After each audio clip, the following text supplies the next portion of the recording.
Hey everyone, welcome back to another exciting episode of Attack on Productions. Today I'm Bancroft, being joined by Jimmy and, like always, Fluff. How unfortunate. What's up? It's not unfortunate. Actually, we've come to the conclusion this may be the last recording for Fluff for some time, so I hope you all are getting your Fluff's worth today. Yeah. Hopefully, I'll try to make it. Yeah, we're sending Fluff off the pasture.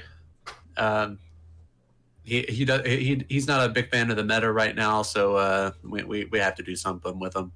Hey, we're sending him to the farm. I actually do like the meta right now. Yeah, I mean the meta's great right now. Yeah, I mean, except for hand control, but I guess we'll see that here. Speaking of hand control, today's we didn't go over this beforehand. What are we calling it? A bum fight. Today's bum fight is set 1 Broly with some new stuff to it, and set 12 Janemba. And if you all enjoy the content, hit those buttons because please click buttons. I'm fetish. All right. Algorithms, buttons, favorability. You get it.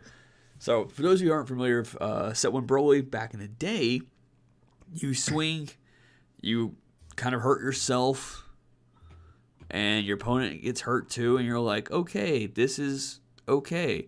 New set 12, with set 12 cards, set 1 Broly is like, I'm going to swing and gain 3 card advantage because of this. Yeah. Like, I when I got into the game, the people that was playing locally, one of the players is a massive Broly fan and was playing set 1 Broly for a good bit. And also, wait, are we sure that's set 1? I thought Broly was set 2. I could be wrong. Broly is definitely set 1. Wow. Okay. I always thought it was set 2 in my head, and I was about to say set 1 in my head. Like, I was like, that's wrong. But yeah, so he was really into Broly. And I remember playing against this deck. I was playing Blue Beerus at the time. And every time he would swing, he was like blowing up his own cards. I was like, man, that seems pretty bad. Like, you're investing a lot just to like have your cards removed. He's like, yeah, it's kind of thematic though, because Broly like hurts himself a lot. Like, with he's too powerful for even his own body to control. I was like, okay, that's actually kind of cool. That's like thematic and really was into the game. And then set 12 comes around and they're like, hey, we're going to print this shitty card that just turns off all of the thematic elements of the deck and just makes the deck retarded. Yeah. Sorry if you don't like that word, but that's what this deck is. So because look at that. You put one energy worth of card that puts you a critical striker and was also able to put your Ribrianne in the job off of one swing. No. Correct. Like, that is absurd.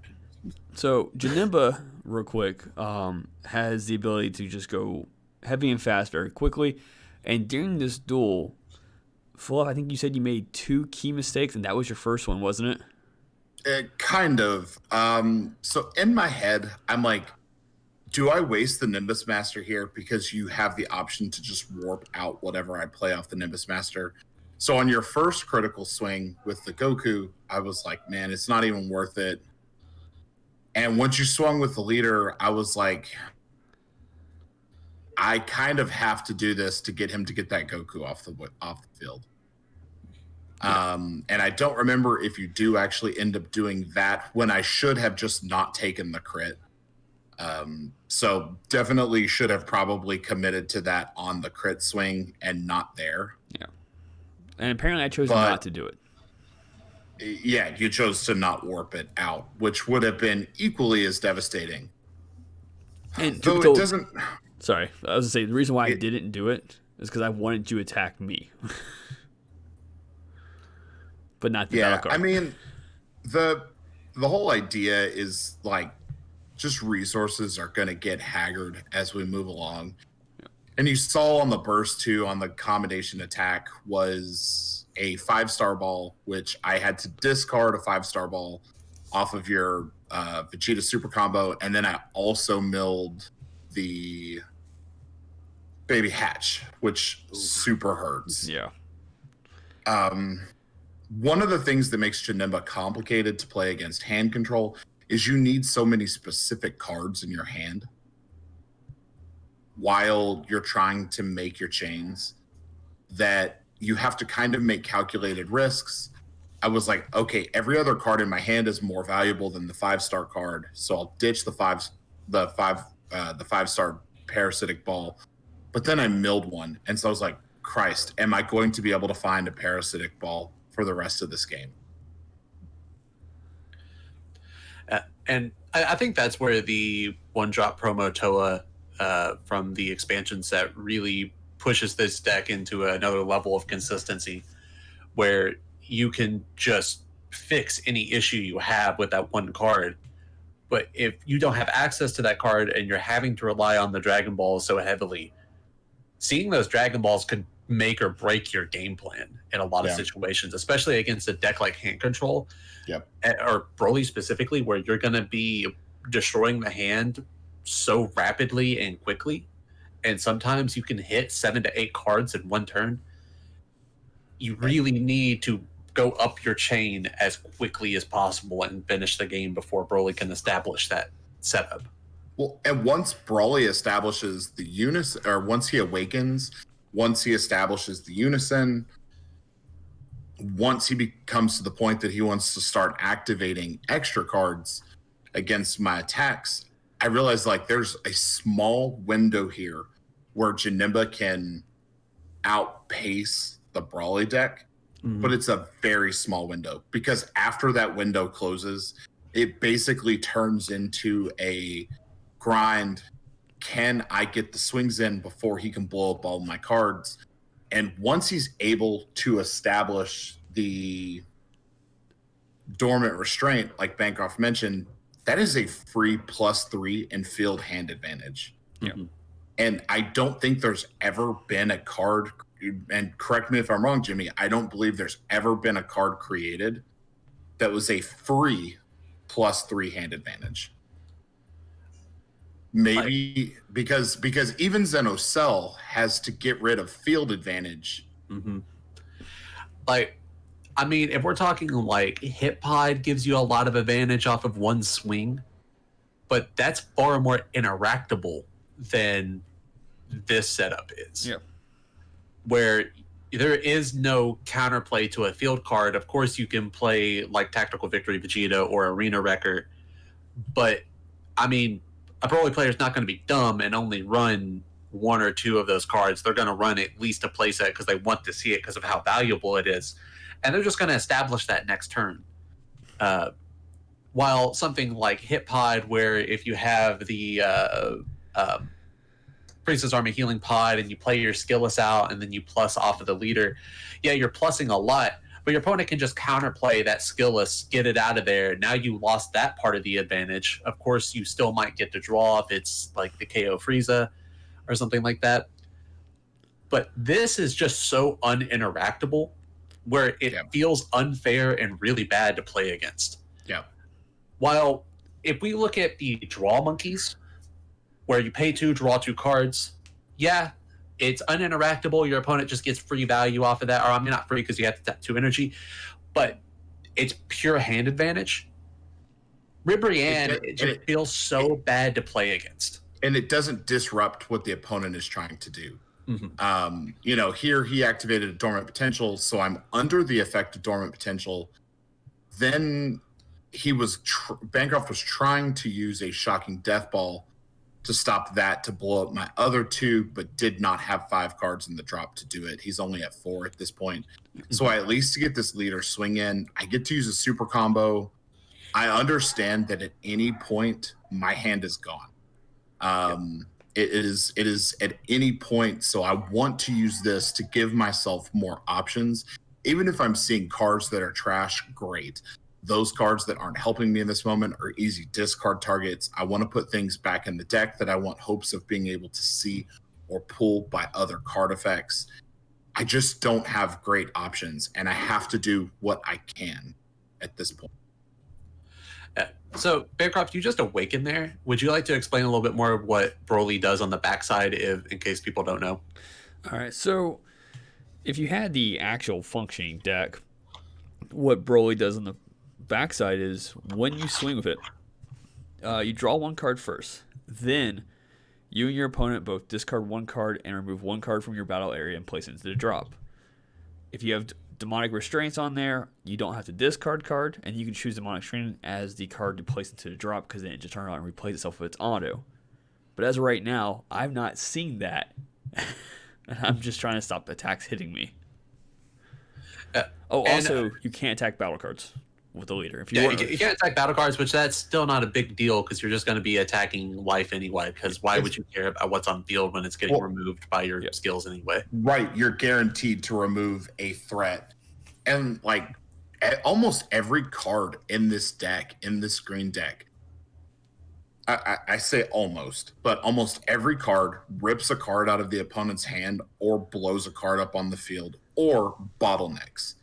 So it limits your ability to play things. It limits your ability to build a field. Like, it used to be the solution to hand control. And the way that you beat hand control is you outpace them in the early game. So decks like, if Janemba had existed formats ago, before we had Dormant Potential, before Charismatic Villain, there was an opportunity there. So, if you saw what I just... quick? Yeah. If you saw what I just did, I was under Dormant Potential. I couldn't make any more attacks. I didn't want to lose the vanilla, so I used a Bewitching, it's the 3-drop Janemba there. I'm sorry, I can't remember the name. Bewitching Blow. Yeah. So I used that to put the 2-drop back into my hand, and then I just passed turn and let it get warped. So at least Bancroft's not getting the pop a card on my field.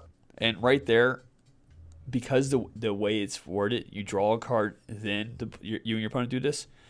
I drew into that Broly. Yeah. And then he gets to discard that Broly, which just automatically plays for no energy, I believe, Demonic Restraint. Correct. I do have to take a life, though. And Demonic Restraint, if you have not read the card, I think it's the one of only 2 cards, and the other card being the Return to the King, which also was the box topper promo. Yep. Say they also have the same effects or also are considered other cards. So in this situation, Demonic Restraint is also Broly's Ring. Yep. Broly's Ring is another field card that it protects your hand from your leader's effects. Yep. Which even at the time, that card was pretty nutty because, hand control was set up to be, you hurt your opponent, but you're also hurting yourself. But because of how important the hand is in this game, where the hand is everything, every bit of your resources. It's your lifeline. Like, a card like Broly's Ring was crazy good. And now this Demonic Restraint just says, yeah, you get no downside to playing this leader. Yeah. And I would argue that every card in your hand is singly more valuable than any card in your life until it's your last life. Mm-hmm. Because, your hand is how you survive. Nothing in your life is going to let you survive. If you're, and the way that green works, if he gets my hand to 0, he goes swing, deal damage, activate effect that makes me discard. I then lose a negate, deal another damage, activate an effect that makes me discard. I'm still at 0 cards in hand, and he just gets to deal free damage to me. Mm-hmm. And it used to be that Broly would do an equivocal hand trade. So you would lose 1 card in your hand, and then you would gain, and then your opponent would lose a card in their hand. And then it just kind of came down to who could put or spit out the best engine, which was kind of bad for Broly, even though that leader has always been good. Here, I know once Bancroft drops that Dormant Potential, I'm fucked. Yeah. There's no way that I can play through that. There's no way under 2 consecutive Dormant Potential Unleashed that you can apply enough pressure to win.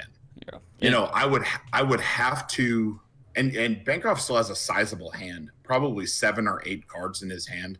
I'm down to like 6 or 7 cards in my hand, I believe. So I would have to add double strike on this leader swing, play out a card, successfully get that attack through, put out another Champa on top of it, and be able to out combo everything in his hand to even have a chance at winning at this point. And it's just not going to happen. Like, it's not a realistic expectation.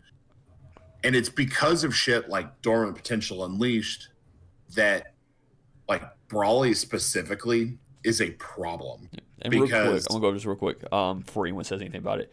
I openly chose not to use Unison's effect to get rid of your combo, only because I like the idea of not using it for long game plays.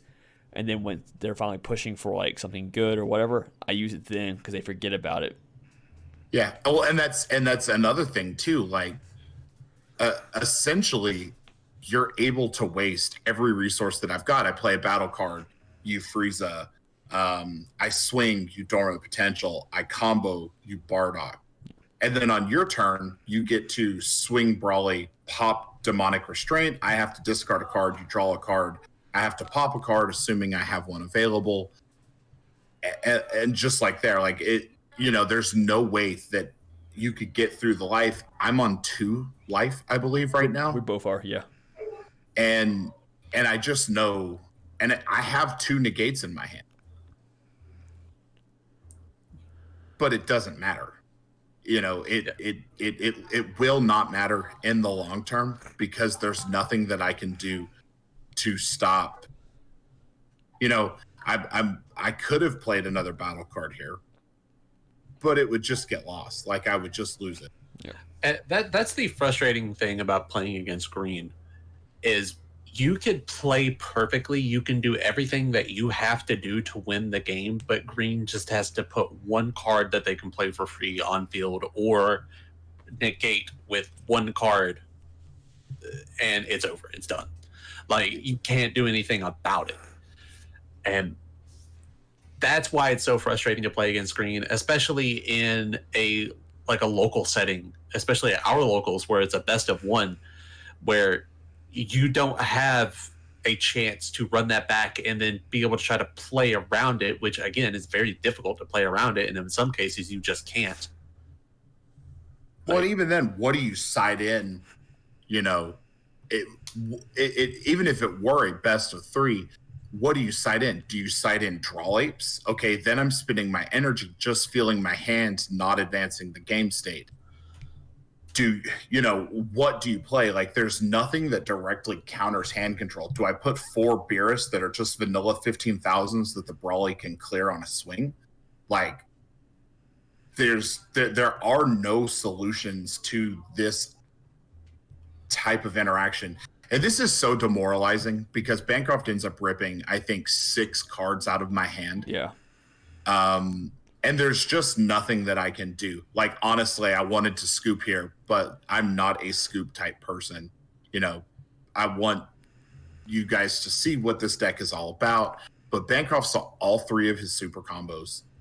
He saw basically everything that he needed to make this work perfectly.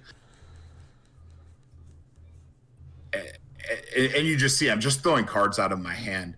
He pays 1 energy to play the Zamos. I have 1 card left in my hand. It's a negate. I drop it, and Bancroft's like, you could have negated. And I'm like, well, what's the fucking point? Like, I negate, but you have 2 active super combos, a Toa, a Unison, and I have 1 life. There's no way that I get more cards in my hand at that point. Yeah. That was just my brain just going, oh, it's a negate. Why don't you just use it? But no, you're right. Like, there was no point. So, yeah.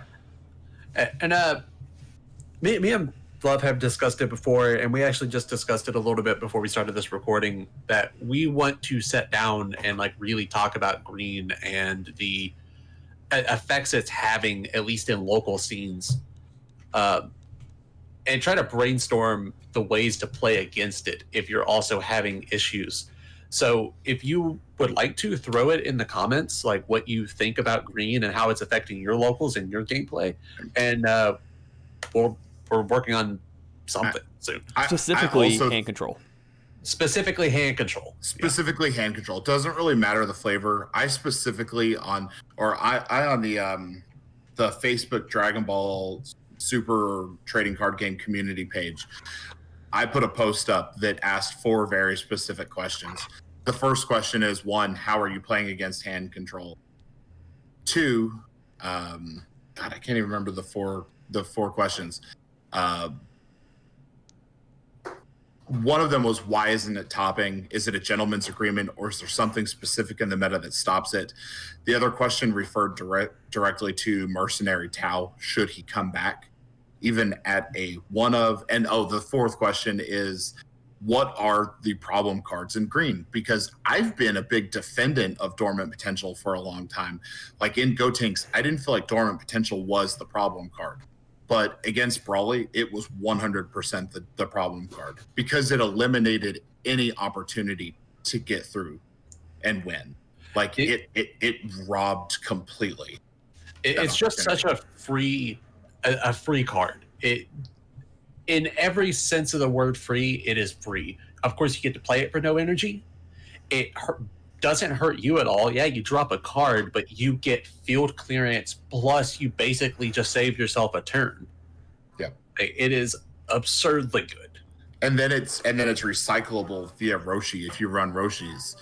I have no doubt in my mind it is possible to beat a green deck if the green deck does not see Dormant Potential. And I even at that point would be willing to defend almost every other piece of hand control. Robrian costs you 2 energy, so you're paying 2 energy to drop 2 cards out of my hand. The 1-drop Vegetas are just as good. You have to pay 1 energy, plus you risk losing a super combo in the game to play those. Like, I don't have problems with those cards, but Dormant Potential just eliminated everything. And honestly, this loss felt really bad. Jake kind of vocalized his frustration after losing to me last week. And this was one of those like really frustrating moments for me, where even had I played the perfect game, and I by no means played the perfect game because every opportunity that I had got squashed, it just would not have been enough. Like, had I been able to go directly up a Janemba chain, it would not have been enough. Mm-hmm. So with that being said, hope you all did enjoy. As you all saw, if I'm correct, it was yesterday. It was Nick versus who did you play in the first round? It was Jake. Was it Jake in the first round? I think it was. It was Nick, and it had to be Jake. It would have been Jake. Yeah. It was either Jake or Sean, but yeah, I think it was Jake. Which was also set 1 Broly versus Shinshinron. You all saw in that one the results there, which ultimately means our finals was a mirror match between set 1 Broly and set 1 Broly. Don't worry, we chose not to record that duel because we just felt like it would be stupid. I don't know. That would have been a really good opportunity to talk about. I would say, it would have been a good idea to talk about that. If you can't beat them, join them mentality. Is hand control the solution to hand control? Well, the fun fact about that duel, though, I'll wrap it up as soon as possible, is that we're like, oh, we're going to play the exact same things. And we did. But we forgot that the demonic restraints only works for your leader. So then it kind of changes like, oh, crap, I need to make sure I have a card on the board before I do this, so that way you can't rip it. And then it's like, okay, cool. How do I counter that? Okay, let me play the super combo, then let me play the Goku, and then warp the Goku, your battle card, then swing of leader, make you get rid of your field card. That way I still have my field card and you don't. And I still have a card for your swing. Like we just had to go back and forth, just making sure. It almost felt like a chess game in a sense. Like, if you messed up in those turnovers, that would cost you the game. But we ultimately found out that whoever went second won in that mirror match. Because we played 3 times. So, but that is that, and this is this. So with that, thank you all for tuning in. Hope you enjoyed. Don't forget to put stuff in the comments down below in regards to the hand control questions. Jimmy, last words. If it burns when you pee, you're a hand control player. That seemed like the dullest response you've ever given. Like, it was just straight up like, boom, nothing special, just what it is. I mean, that's what it is. Because I think for the first time, it's a true statement. Fair enough. And with that being said, preacher cards, snare plays, hand control players. I don't even know what to say to you. Fluff out.